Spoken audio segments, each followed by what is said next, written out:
Hello and welcome coders to the Sky Coding. So this will be the practical tutorial of the procedures as we have completed all of the concepts of the procedures in my previous session.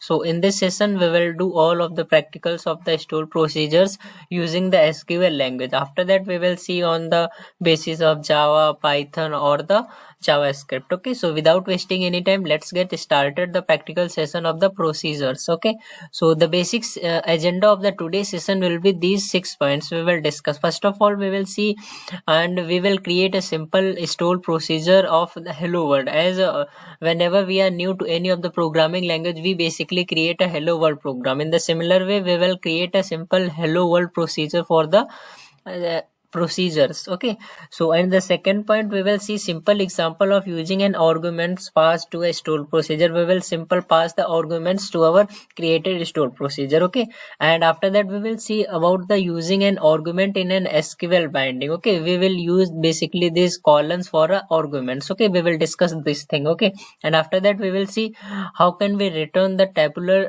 data in the stored procedure, as we have done this thing in the tabular functions where we have created the tabular functions, scalar functions and all those things. Okay, And after that, in the fifth point, we will discuss about calling a stored procedure from another stored procedure.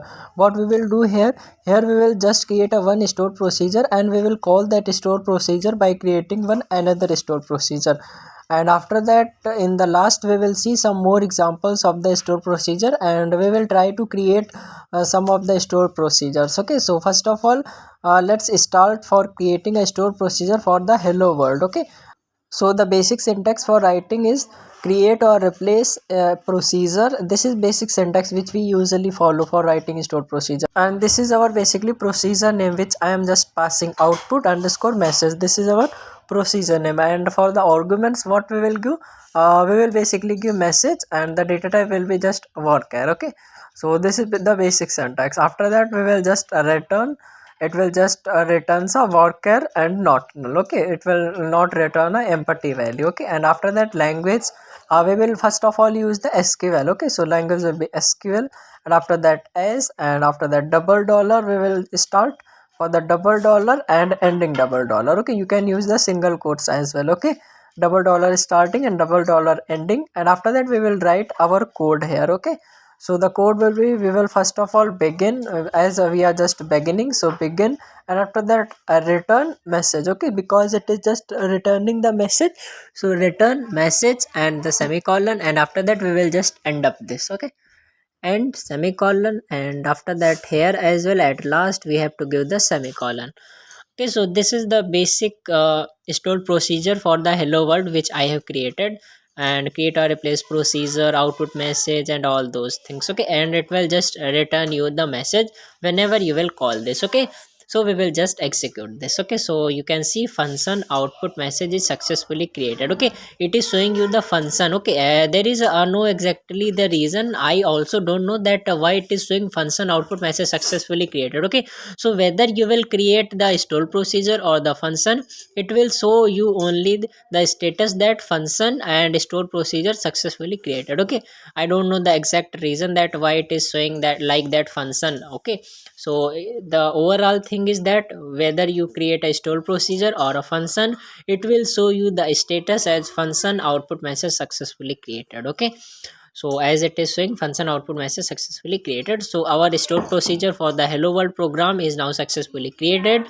And now we will just call the stored procedure as we have discussed in our concept session, that for executing your stored procedure you have to call the stored procedure by using the call statement, call keyword. Okay, and for creating the store procedure you have to just use the create or replace keywords for creating the store procedure. Okay, so we will just call the store procedure.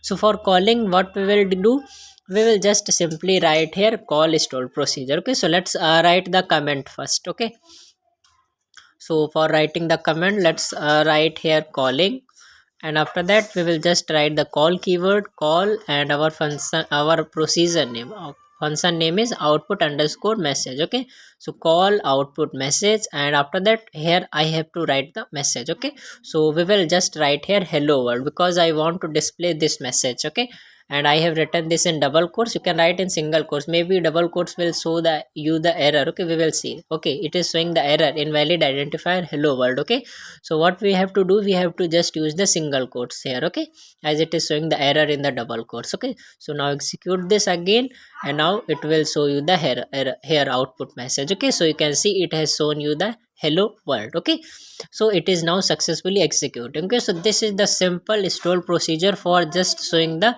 hello world program. Okay, so let's write some other hello world, welcome to the sky coding. Okay, so and now we will execute, and you can see we got the output messages, hello world, welcome to the sky coding. Okay, so you can see we got the simple message here. Okay, so this is a simple hello world procedure. Okay, language is SQL, and we are just beginning and we are just returning the message. Okay, so this is the simple hello world procedure for the procedural concept and the practical session. Okay, so that's all about this hello world, and now we will just move to the second, that is simple example of using arguments passed to a stored procedure. Okay, so this is our second topic which of this session which we will discuss. Okay, so we will just see that how can we pass the arguments to a stored procedure. Okay, because this is a very important concept of the passing the arguments. Okay, so the syntax of this is will also be same, create or replace.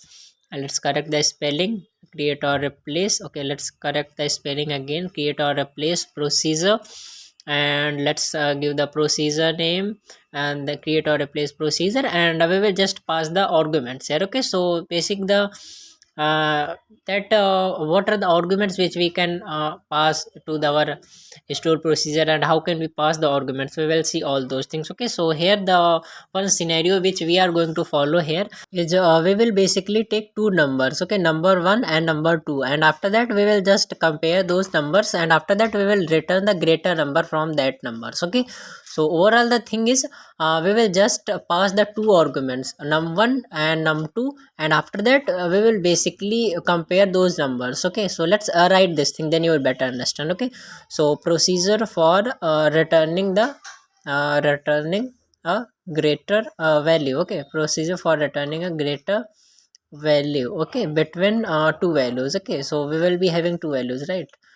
Greater between two values. Okay, so we will just basically take the two values and we will just compare between those two values, and after that whatever the value is greater, and that greater value will be returned to the user. Okay, so this is the scenario which we are going to follow. Okay, so in this scenario we will basically use some of the conditions as well. Okay, so that you can better understand those conditional statements as well, that how can we use that conditional statements. Okay, so create or replace procedure, and let's give the name as return greater. Okay, because identifier name should be clear so that we can understand that what this store procedure is doing by seeing the name only. Okay, so return greater. Okay, so this is our name, and for the arguments we will just take num1 and num2. Okay, num1 you can just take any of these names. Okay, this is basically our identifier name only. Okay, create or replace procedure, return greater, and after that we will just take here num1. Okay, so num1 and num1 will be just an integer. Okay, so because it is an integer value, so we have to give the data type as well. Okay,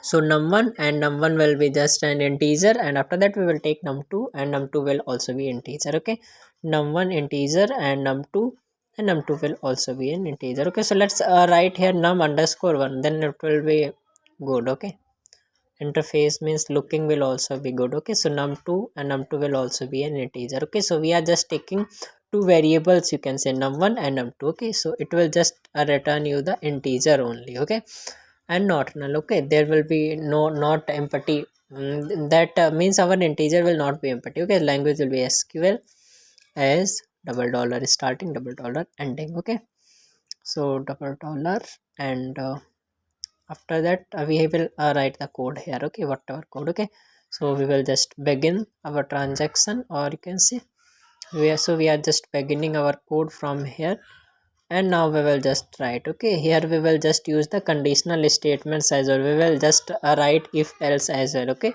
so that you can understand, and you can just know that how can you use the if else statements in the store procedures. Okay, as you maybe you know about these things and you have used in the tabular functions or the scalar functions which we have created earlier. Okay, looping as well, do while loop.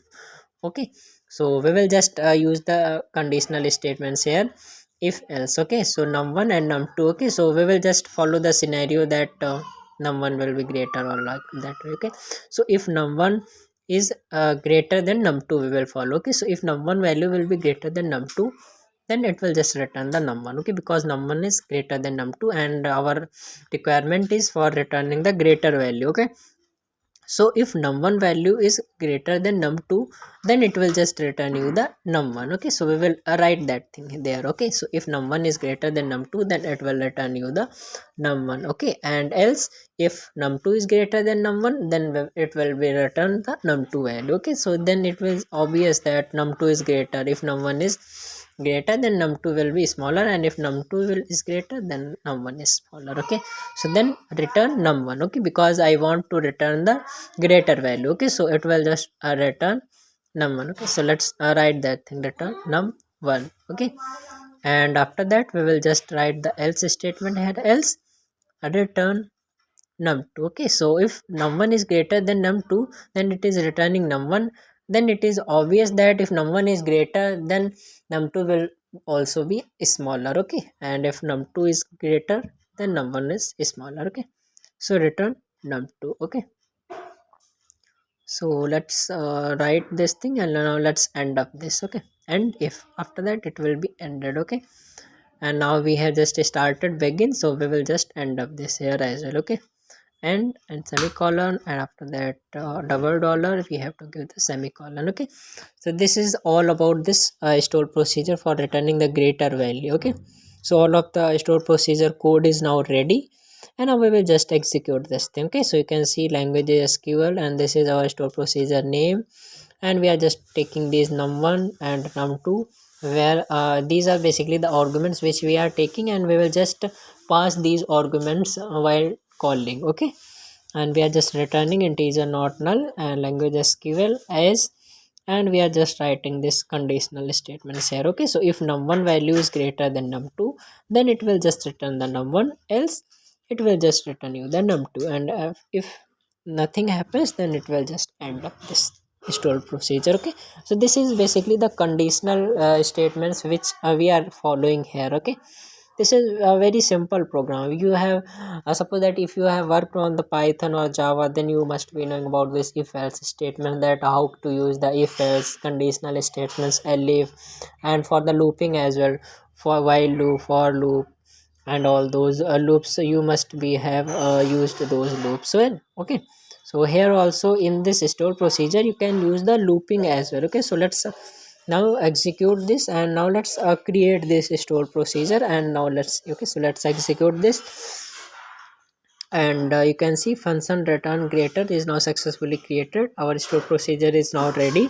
and now we will just call this store procedure. Okay, so for calling, what we have to do, we have to just write the comment first, and now we will just call and our procedure name. Okay, so let's copy the procedure name, call return greater, this is our procedure name, and after that we will pass our arguments here. Okay, num1 is integer, num2 is also integer. Okay, so let's write two numbers here. Okay, and after that we will see that it is returning the greater value or not. Okay, so let's write the value here. Okay, num1 and num2. Okay, so let's write 10 or something like that. Okay, so let's write first, then we will just discuss this thing. Okay, so call a return, and here all those things we have written, call 10 comma 10 will be go to the num1 value, and 5 will go to the num2. Okay, so suppose that we are just passing 10 and 5. Okay, so 10 is num1 value, and 5 is num2 value. Okay, so 10 will be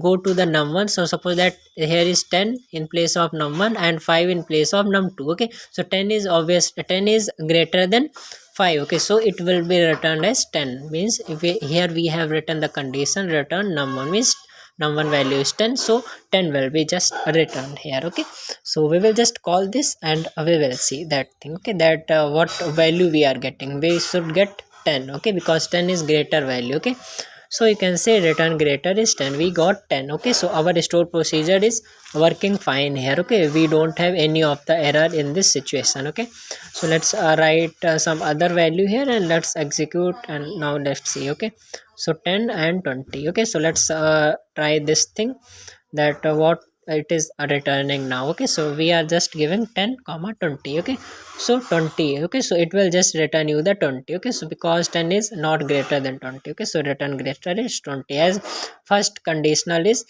first condition is false in this situation. Okay, so let's write this much. Okay, you can say return greater, we are just returning the greater value. Okay, so this is the thing which is about this stored procedure. Okay, so this is working fine and we don't have any of the error in this. Okay, so it is just returning you the greater value and we don't have any of the error. Okay, so this is all about this stored procedure, and how can you use the conditional statements in the stored procedure, and how can you pass the arguments in the stored procedure. Okay, and how can you use the stored procedure while just passing the arguments. Okay, so that's all about this arguments while doing the store procedure. Okay, and conditional, and in the similar way guys, you can just use the looping as well. You can just use the loop, cursor and all those things while creating the store procedure. Okay, so those all the things you can use. Okay, okay, so now this is all about this argument, using arguments, and now we will just discuss our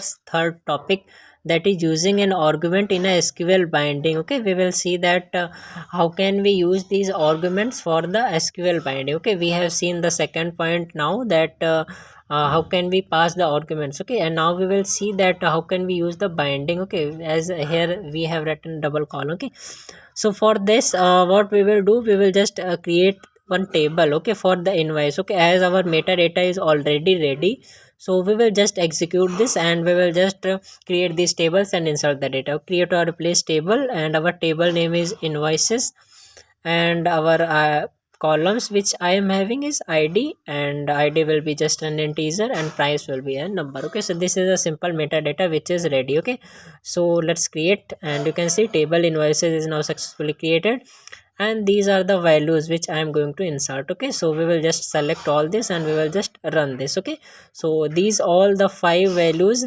and 5 columns will be just inserted into our table. Okay, so you can see 1 2 3 4 5, and here for the id2 we have 2000, for the id5 we have 5000. Okay, so in our this table we have only 2 columns, id and the price. Okay, and we have basically 2 columns. Okay, as I have discussed. Okay, so we have checked the data as well and verified, and now we will just use the argument in a SQL statement binding, and we will see that how can we use the double column. Okay, for this. Okay, so first of all let's discuss the scenario, that what scenario and we are going to follow, and which type of procedure will we will create, and what work that store procedure will do. Okay, so we will discuss that thing first. Okay, so the scenario is, in our table we are having only 2 columns. First one is id and the second one is price. Id is 1 and the price is 1000. Id is 2, price is 2000. Okay, so what we will do,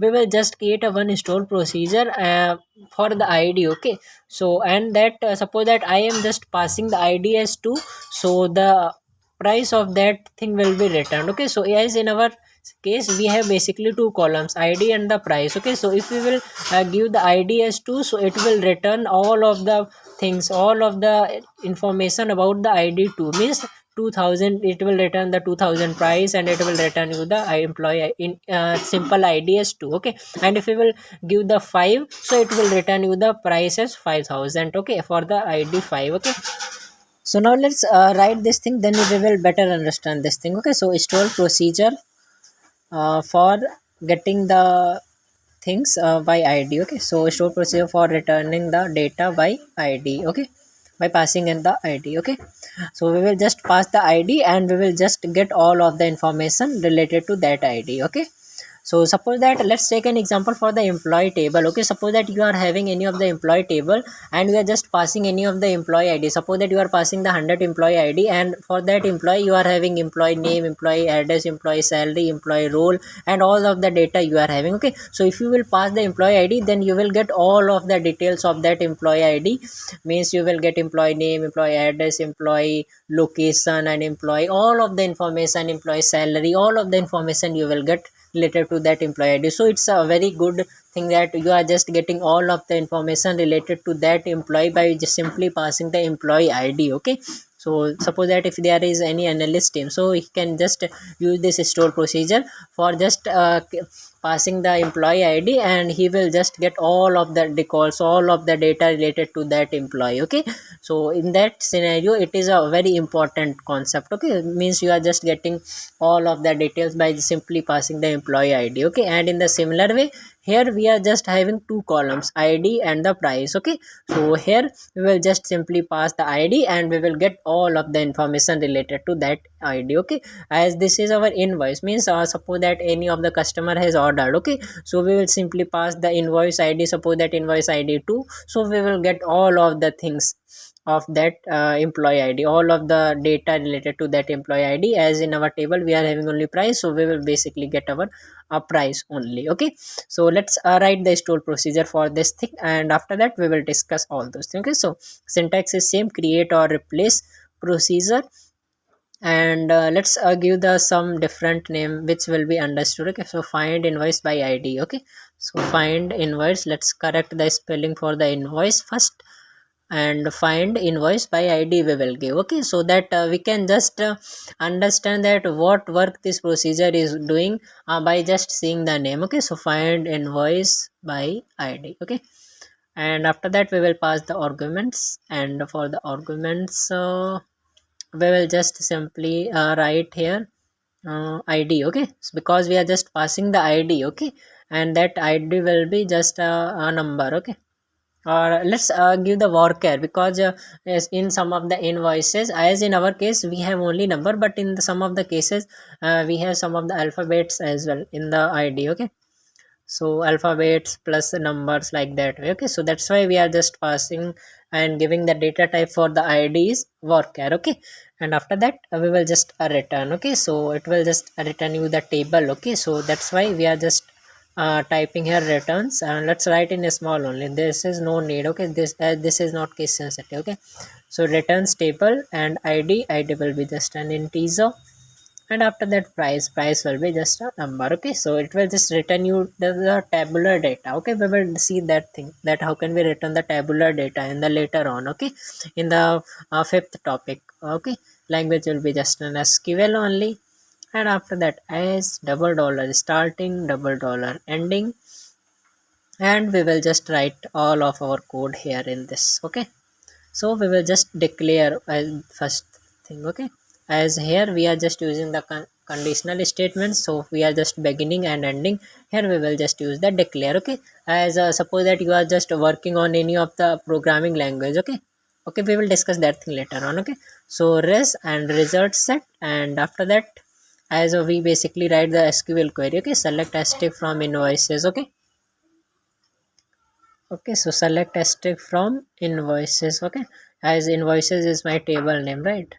So select asterisk from invoices, where we are just putting the where clause here, where id will be equals to id, and we will just use the binding here. Okay, for the binding we are just using this double colon as we have discussed earlier. Okay, double colon we are just using for the binding. Okay, as we have seen here. Okay, we use basically double colon for the arguments. Okay, for just comparison. Okay, so we are just passing this id. Okay, whatever id we are passing from the call statement, and that id will data will be shown to the user. Okay, okay, so we are just declaring the variable. Okay, so suppose that you are just using any of the programming language and you want to declare any of the variable. Okay, so how can you declare that thing? Okay, so earlier in the programming language you can just simply write means a name of the variable, and you can write the data type, and you can just means declare the variable in the python or the any of the other programming language. Okay, but here you have to use the declare keyword while working with the stored procedure. Okay, so we are just now beginning. Okay, So we basically use declare for just declaring the variable, and rest will be just the variable, you can say, and whatever the result set will come from this select string from invoices where id will be 1, and that all of the results set means that all of the result will be stored in the rest variable. Okay, and that will be shown to you. Okay, so I will just return the rest here. Okay, because all of the data is having into this result set a rest variable. Okay, so that's why we are just returning the table return table rest. Okay, so whatever the data which is fetched from this query select string from invoices will be just stored into this rest variable result set. Okay, and that will be returned. Okay, we are just returning that thing. Okay, and these are the basic things, and we are just ending. Okay, so overall the thing is we basically use declare for just declaring the variable, and as it is a result set, so whatever data is fetched by this query select string from invoices will be stored in this arrays variable, and after that we are just beginning, and that arrays will be just a return in the form of table. Okay, so we are just returning the return table, and the rest variable means whatever data is being stored by the rest variable will be just returned. Okay, so this is about the store procedure for this find invoice by id. Okay, so now let's run this. Okay, and see. Okay, so we are just getting this error declare. Okay, so what we have to do, we have to just write default here. Okay, so let's try with this thing default, and if we will face error, then we will try to solve again. Okay, so default, and let's correct the spelling for the default first, default, and let's execute this again, and we will see. Okay, so let's run this. What it is showing unexpected declare, what it is showing unexpected declare, unexpected declare. Okay, let's what okay, okay guys, I got this. I have written the wrong spelling for the declare. Okay, so sorry guys for this, I have written the wrong spelling for the declare. Okay, so let's remove the default. Okay, so you have to just keep in mind, you have to write the correct spelling, otherwise it will show you the error. Okay, so I have written the wrong spelling of the declare, that's why it is showing the error. Okay, so sorry for that. Okay, so now we have corrected the spelling, and now we will try to execute, and if we will face error, then we will just write default here. Okay, if we will face the error same again, then we will write the default. Okay, so it is showing unexpected. Okay, so let's write the default here. Okay, and now let's try to execute, and now it will work fine. Okay, there will be no error in the code. Okay, now let's run. Okay, so you can see function find invoice by id is now successfully created. Okay, as I don't have any of the error. Okay, so if you will face error, then you have to just solve those errors. Okay, so you don't have to be means worry, or you don't have to be panic with that error, because errors are very important in our code. Okay, if we are facing any of the errors, okay, so that's a good. Okay, because without error you can't learn the coding. Okay, because codes are very important, as in our case we got error. Okay, so I will just remember these spelling of the declare and this default every time. Okay, because we got error, so it will be just means saved in our mind that I got error in that situation. Okay, so errors are very important. Okay, so don't worry, if you will get error, then it is a very good thing, means you are just learning that thing, and you are just following the correct path for learning any of the programming language, and you are just trying, and you are just practicing those things. Okay, so don't worry about the errors. Okay, so now we will just call this. Okay, so call, and our procedure name is find invoice by id. Okay, so call find invoice by id. Okay, so let's pass any of the id, and you have to write in the single quote, let's pass any of the id. Okay, let's pass 2 or 3. Okay, let's pass 2, and let's execute this, and let's see, we are getting 2000. Okay, okay, you can see for the id 2 we got to 2000. Okay, for the id2 we are having 2000 price. Okay, and in the similar way we will try with some other ids as well. Okay, so for the id5 we are getting prices 5000. You can see for the id5 we have 5000 price. Okay, so in the same way you can just try this example for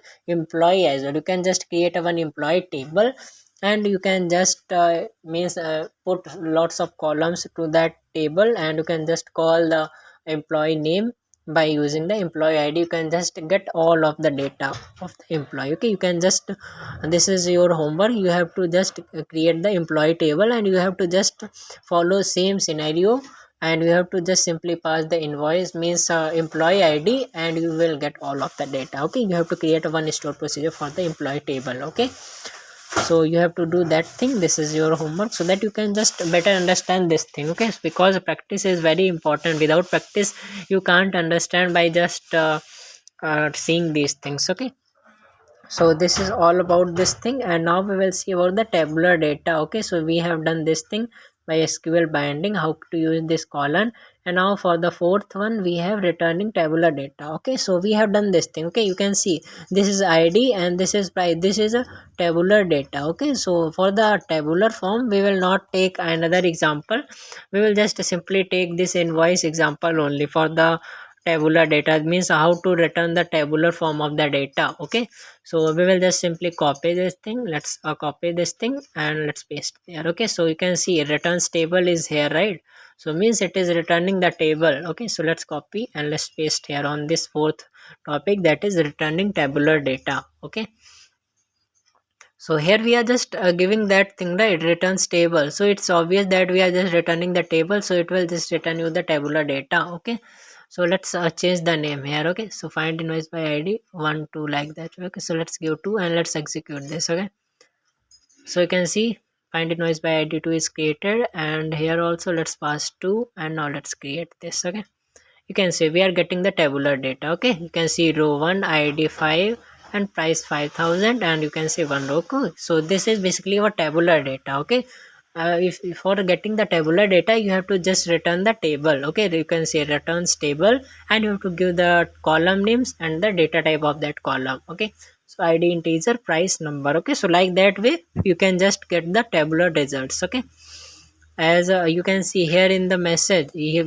we are just not returning the tabular, so we are just returning the varchar. Okay, so returns varchar because I don't want to get the data in the tabular form. Here also we are just returning a simple integer value. Okay, and in this invoice example, and you can see here in the greater number. Okay, this is our returns table. Okay, so this is returning the table. Okay, so for if you want to get the data in the tabular format you have to use this returns table. Okay, so this is all about this returning tabular data, that how can you return the tabular data. Okay, so this is all about this, and now we will just discuss about fifth one, that is calling a stored procedure from another stored procedure. Okay, this is a very important concept, and this is a simple bit complex I have created so that you can better practice about this stored procedure. Okay, so calling a stored procedure from another stored procedure, so this is a basic table which I am going to use in this procedure. Okay, so metadata is ready, create or replace table int table, and that thing is integer. Okay,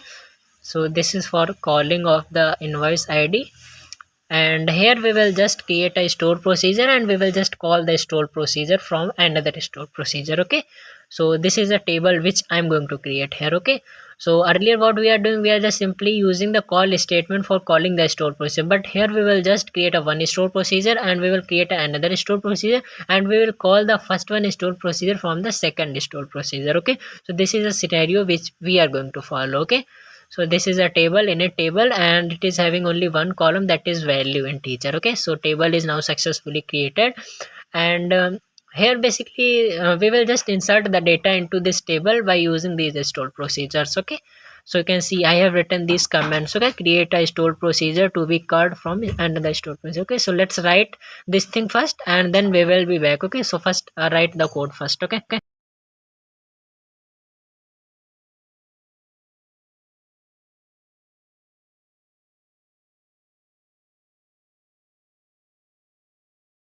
So guys, you can see I have written all of the codes of this stored procedure, where we are just calling the stored procedure from the another stored procedure. Okay, so this is the table which I have created, and let's talk about the scenario which we are going to follow here. Okay, that what are the stored procedure we are going to create, and what are the stored procedure we are going to call from the another stored procedure. Okay, so this is basically the stored procedure. Okay, so let me tell you that what we will do, we will first of all create a stored procedure which will just insert the values into this table. Okay, so let's write here. Okay, so stored procedures to insert the values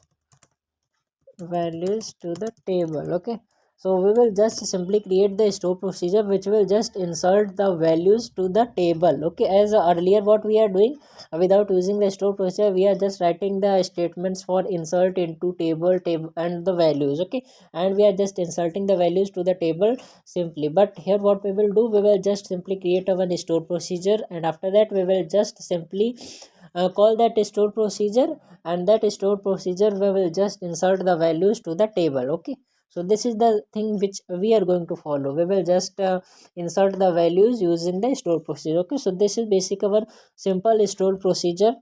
So you can see, create a store procedure to be called from the another store procedure. We have created this store procedure and we will call this store procedure from the another store procedure. Okay, so create a replace procedure, and this is our name of the store procedure, and we are just simply taking one value, and that value will be integer. Okay, the value is basically the identifier name of the variable, you can say. Okay, and it will not return the table, it will returns for char not null, like that way. And language we are basically using SQL only, and we are just beginning, and we are just using this insert into our this table. This is our table which is having only one column as value, and the data type will be just integer. Okay, values, and we are just using the binding as we have done this thing earlier. Okay, so whatever value we will give in the calling statement, that value will be taken and will be inserted to this column, this value column. Okay, so value column, that's why we are just giving here value. Okay, and it will just return you one message that rows inserted. Okay, so how many rows inserted, like that way. Okay, and we are just giving here SQL row count. Okay,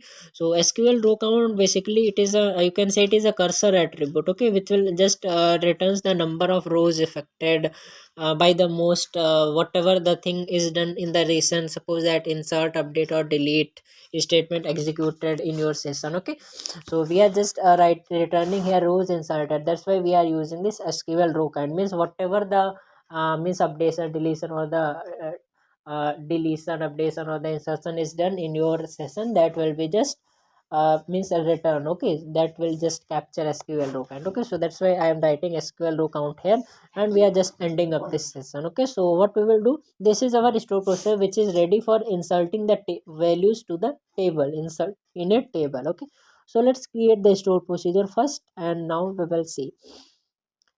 Okay, so you can see function init insert value is now successfully created, and this is our second store procedure that calls the first store procedure. Okay, this is our second store procedure which will just call this store procedure. Okay, so what we can do is, suppose that I don't want to create another store procedure. Okay, so you can just simply call this. Okay, so call insert value, and you can just simply pass any of the values here, 1 2 3 4 5, like that way, in the single quotes, and that will be just inserted into the table, this table. Okay, so but what we are not doing here, we are not calling the store procedure simply, we are just creating the another store procedure for just executing our previous store procedure. Okay, so here this is a very simple complex sentence here, so no, don't worry about that thing, it will be just understood simply. Okay, so this is our one store procedure. We can just simply call this store procedure by using the calling statement, but we are not doing this thing here. We are just simply creating a one another store procedure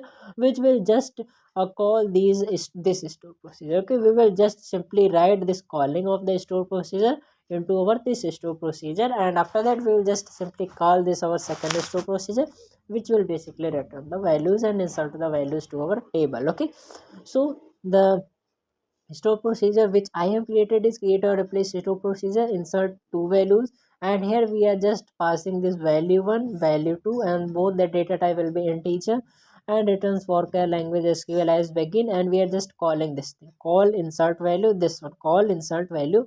We are just calling this first store procedure. Okay, so call insert value, value 1, call insert value, value 2. Okay, and after that we are just simply returning the message finished calling store procedure. Okay, so this is the second store procedure where we are just calling the first store procedure in the second store procedure. Okay, so you can see function insert two values is now successfully created, and now we will just call this our second store procedure instead of calling this first store procedure, because we have written the calling of the first store procedure in the our second store procedure. So we will just simply call our second store procedure, and it will just be execute the first store procedure as well. Okay, so let's call this. Okay, so for calling we will just use this call and our store procedure name is insert two values.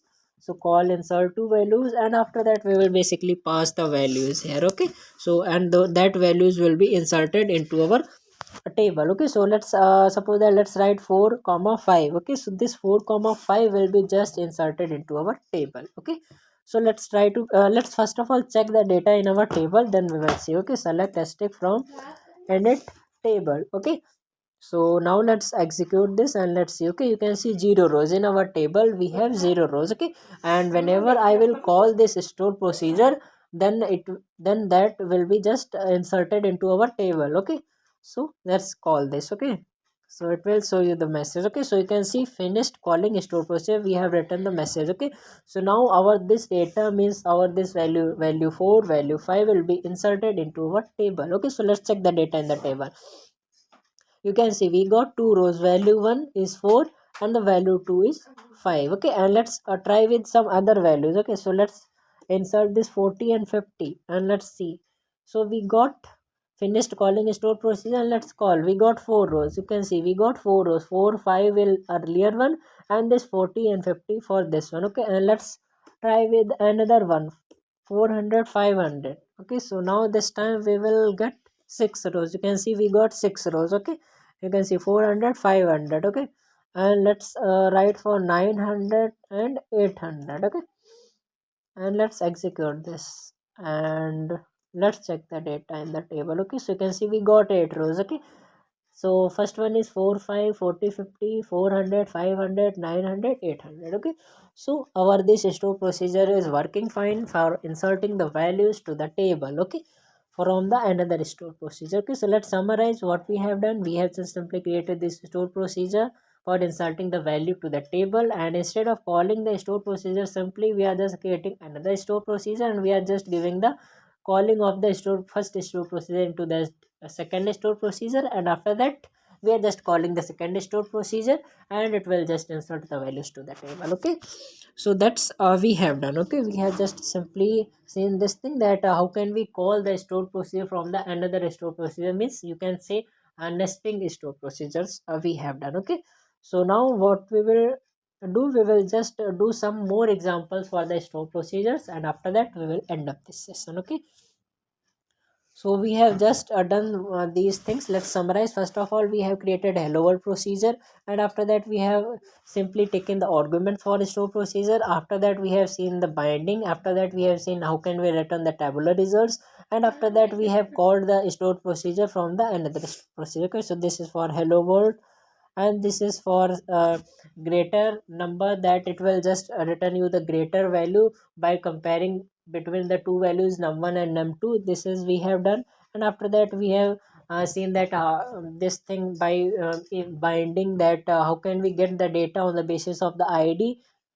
We have seen this thing. After that we have seen returning tabular data, and after that finally we have done this thing, calling a store procedure from the another store procedure for inserting the values to the table without calling the store procedure simply, and we are just simply creating the another store procedure, and we are just calling that store procedure from the second store procedure, and after that we are finally calling the second store procedure, and that's all about this calling of these things. Okay, And now for the some more examples of the stored procedure, I will provide you the Snowflake documentation link in the description box. You can visit there and you can just practice more examples from there so that you can better understand this thing, because this is, you can say, just like maths only. So whatever the things you will just practice, then you will better understand these things about the stored procedure. Okay, so I will provide you the link of the some of the websites where you can just practice these things. There are lots of examples given on the Snowflake documentation websites. Okay, you can just do the practice from there. Okay, so that's all for today's session. Meet you soon in the next very interesting tutorial where we will see about the all of the functions of the Snowflake, regular expressions, context functions, and all those things. Okay, and guys, I have recently started the Python tutorial series, so you can just watch that Python series from my channel, and the link of that will be given in the description box, so you can watch the Python series. And in that Python we are just completing the Python core from the basics, so it will be better for understanding of the Python as your first programming language. So you can watch the Python core and its concept from there. Okay, that series is just going on. Okay, so we will upload one video daily, so you can better understand and practice of the Python tutorial series as well.